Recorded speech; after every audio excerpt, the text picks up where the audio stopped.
Are you planning for retirement with the confidence that you're making all the right moves? In today's episode, we'll unveil the crucial income planning mistakes that could jeopardize your retirement and show you how to craft a financial plan that's built to last for decades, not just years. That's coming up. When it comes to financial planning, you need to cut through the jargon so that you can understand how to achieve your own retirement success. This is Candid Conversations, Retirement Talk with Ryan Cravitz of Cravitz Financial and Insurance Solutions. Welcome in. Glad to have you on Candid Conversations, Retirement Talk with Ryan Cravitz of Cravitz Financial in Orange, California. Ryan, what's happening today?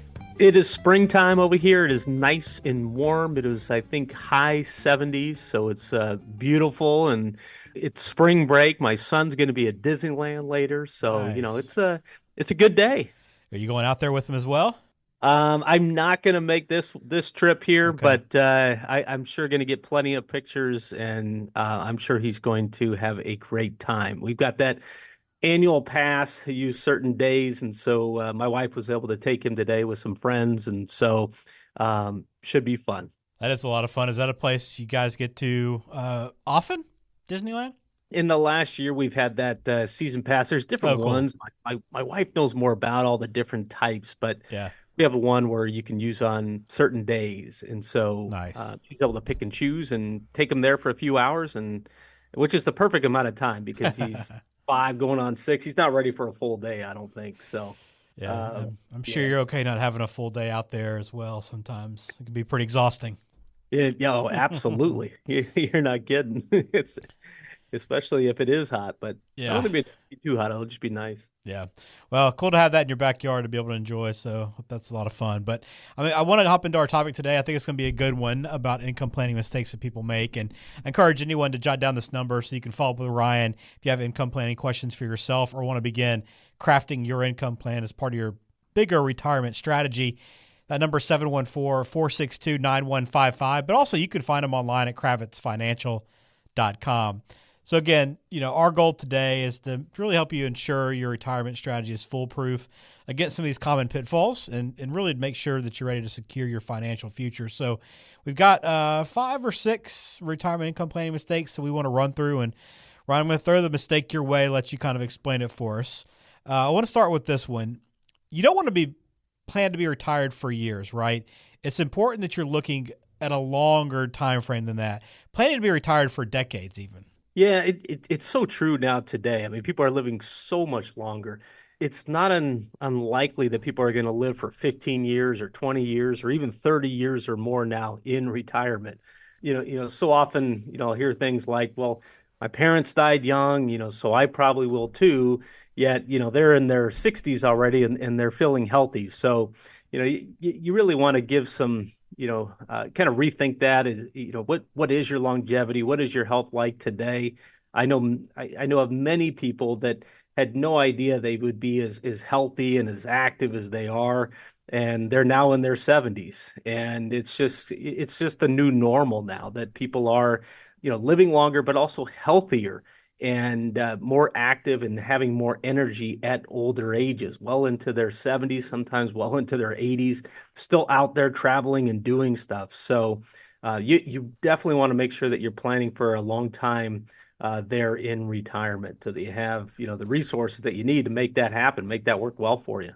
Yeah, absolutely. It's so important to be looking long term. I know a lot of people kind of look at retirement as maybe the destination, but there's so much more life ahead of you once you get there, and you want to be able to fully enjoy that by having a proper income plan in place. Yeah, I always Yeah. say, back like a couple generations ago, it was like, a lot of times when people did retire and they got that, company pension and they sat back on the rocking chair, many folks, and, people just didn't have as much energy by the time they retired. And it just wasn't, people didn't live as active retirements and such as they do now today. So life has just completely changed, as people are living longer, we're healthier, and, so we have to plan for that and know that that's our new reality. Yeah, and it's so important to have some help with that. In most cases, you want someone on your side that can help you plan for these things and help you adjust to retirement planning as it has evolved over the past few decades. What about Social Security? I know we've touched on this one a little bit on the show in the past, but You don't want to start it too early necessarily. Not to say that that's the wrong strategy for you specifically, but don't just assume that starting it super early is the best path. Yeah, I mean, that's absolutely true. I mean, many people, you could take Social Security at 62. And so many people think, well, I might as well go ahead and get what's mine, and I'm just going to go ahead and start collecting. But there's so many factors that need to be considered, including, whether you're still planning to work, because then you could be subject to the earnings test, and then maybe you'd have to end up paying back those benefits or losing that, and then not completely losing it. You would get that back at your full retirement age in the form of a positive adjustment. But you have to think about, are you still continuing to work? What are your other sources of income? Are you married? Who has the higher benefit? And if that's you and you take your benefit early and you pass away before your spouse, your spouse is now going to have a much reduced survivor benefit now for the rest of their life. And so definitely need to think through that. One of the big mistakes that I see is oftentimes it's the husband, not always, but oftentimes the husband was the higher breadwinner, and he says that. He says, I'm 62, I'm going to go ahead and take it. I'm just in average health.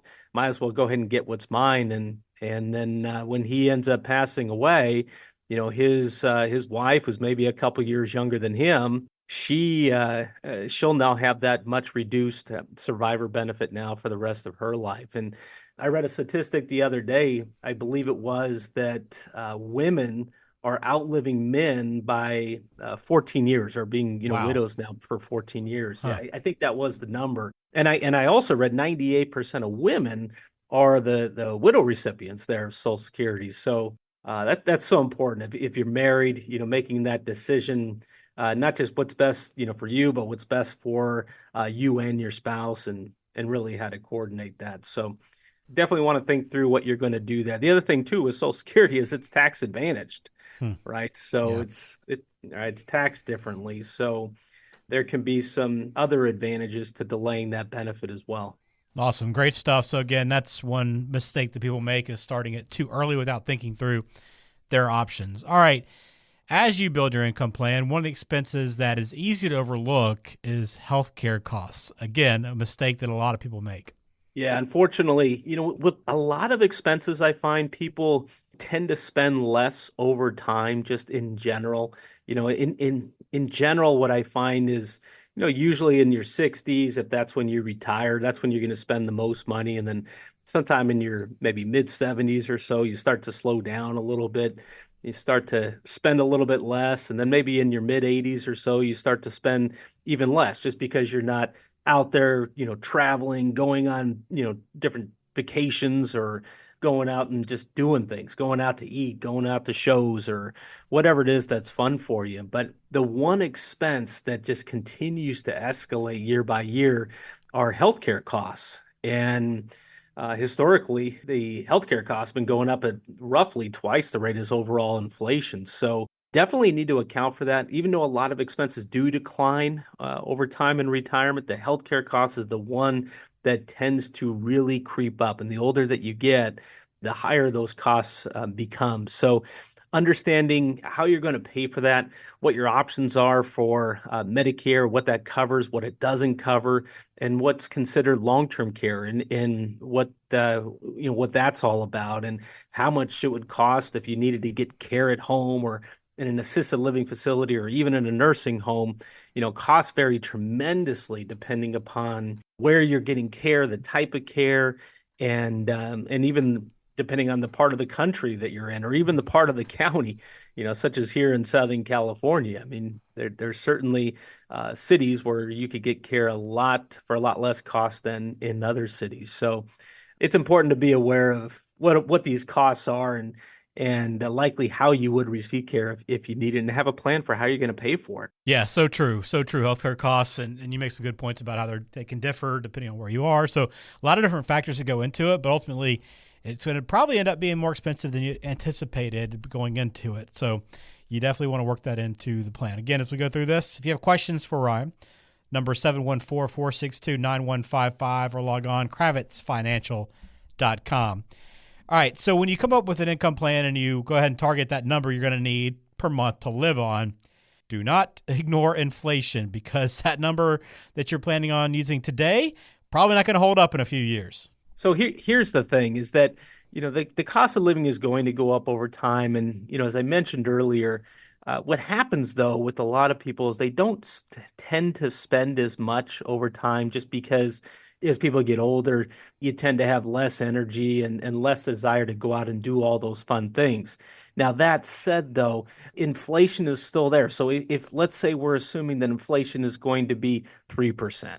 So in our plan, instead of assuming that, hey, we need to adjust or have the necessary income that we're going to need to keep up with that 3% inflation rate, maybe we just assume that we're going to increase the amount that we're able to spend by 2% per year, as an example, or maybe 1.5% instead of 3% to kind of account for the fact that we don't spend as much over time. So there's different ways to look at that.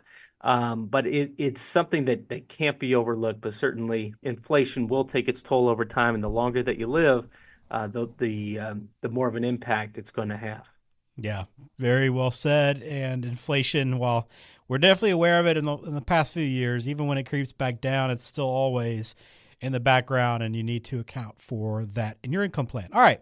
Our next one here, Ryan, the mistake people make is they forget to create those other lifetime income streams beyond Social Security. And that's a big one everybody's going to rely on, but you need to have more than that, correct? Yeah, the biggest fear for most retirees is the prospect of running out of money.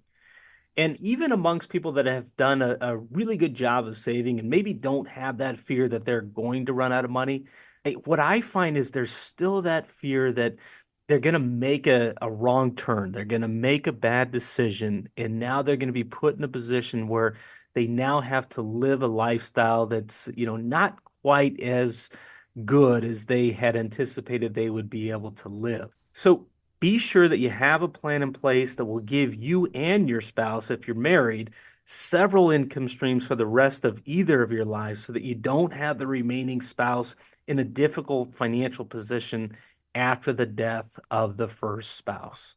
All right, very good. Let's go to a couple extra ones here, Ryan. I want to throw out for you. These mistakes get made too. Tax implications on your retirement income. You're building that income plan, but you need to understand what taxes you might owe on that money as you're pulling it out.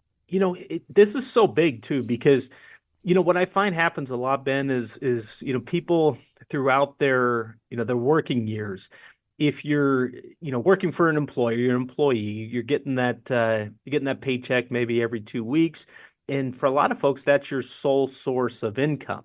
And so you get what you get, right? You can make some decisions around that as to how much you're going to contribute maybe to a 401k, and then that's going to change your the amount that you're getting after taxes and such like that. But in your working years, you have one source of income. At least that's the case for most folks. But in retirement, for most people, it's very, very different.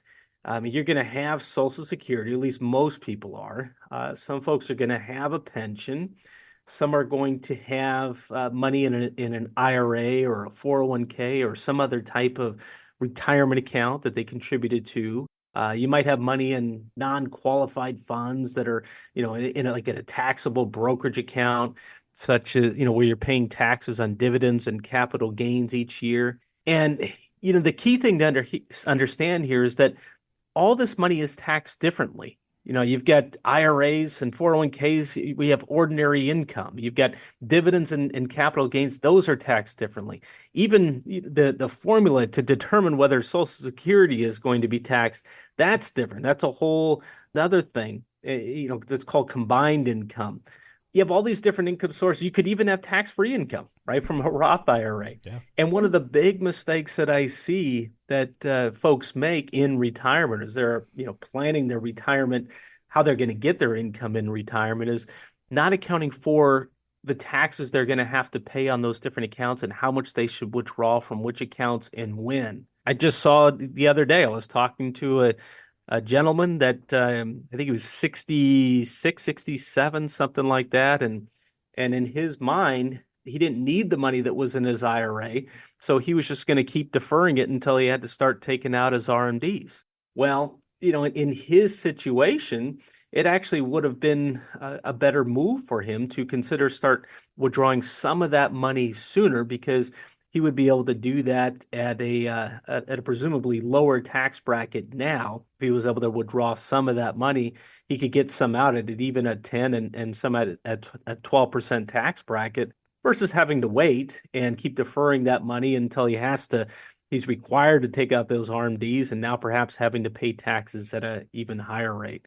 And don't forget too that Tax Cuts and Jobs Act sunsets in a couple years here. So we already know tax rates are going up. So a lot of things to plan for, Ben. All right, some important income planning mistakes that you want to avoid. Again, you want to have someone on your side to help you build that plan, stick to that plan, ensure that you're taking out enough. You're accounting for all these different factors that go into your income in retirement. And you want to make sure you get it right so you can truly enjoy everything you work so hard for. So get in touch with Ryan at kravitzfinancial.com or over the phone 714-462-9155 to help you get your income plan in place. All right, Ryan, let's turn into the mailbag and take a look at a question I have for you today. Again, if you have anything on your mind, we'd love to hear from you. You can send it in to us via kravitzfinancial.com. But our question today is from Jacob, who says, about a year ago, I looked at moving some money into an annuity that would have protected my funds from loss, but I never actually did that.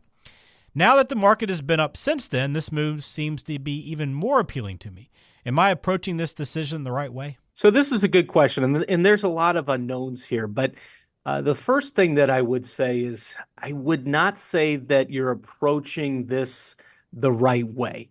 In other words, just because the market has gone up over the course of the last year, that isn't the reason why I would consider moving some money over into an annuity. I'm not saying that you shouldn't move some money perhaps into an annuity, but really the key question here is, what is the purpose of this money now? What do we want these funds to do for us? Because just because the market's been up over the last year doesn't mean that the market won't be up again over the next year. It could be down, right? No one has that crystal ball to know for sure what's going to happen. The key thing really is, again, what's the purpose of this money? Do we want to get some guaranteed income from the annuity, backed by the insurance company that we can have to help supplement our other income, maybe our Social Security that's coming in? Is that the purpose, or are we looking at like a fixed index annuity product where you're able to participate in the upside of the market with no downside risk and want to have those gains locked in, and that's going to be kind of a supplement to your overall portfolio, right? You're going to have this is kind of it can be seen as kind of a bond substitute. It's more of a conservative growth vehicle. And then maybe it's going to afford you the ability to invest more aggressively in the markets, maybe tilt more of your portfolio towards stocks and less towards bonds. It is an example there, just to oversimplify it. But the key thing is, what's the purpose of the money? What do we want to do? What do we want this money to do for us? When do we want to spend this money? Or do we not need to spend this money? And is this money that is going to be, passed on to the next generation? So, those are really some of the bigger questions here. And, the other thing too, as I'm thinking about this, is a lot of it depends upon what your age is. If you're, 15 years away from retirement, then it's probably not going to be the most appropriate thing for you. But if you're retired, or if you're looking to retire soon, then it could certainly have a place perhaps within your portfolio, depending, again, what your goals are and what you want that money to do for you. All right, very good. Great question, Jacob, and one you'll want to follow up with. You can always get in touch with Ryan at kravitzfinancial.com. Learn more about what Cravitz Financial can do for you, how they help their clients with retirement planning. And if you want to call, you can always do that as well. It's 714-462-9155. Again, 714-462-9155. All right, Ryan, great stuff as always. This income planning is so important as part of your overall retirement plan, and we want to get it right without making these mistakes. So thanks for talking us through this. Absolutely. Good talking to you, Ben.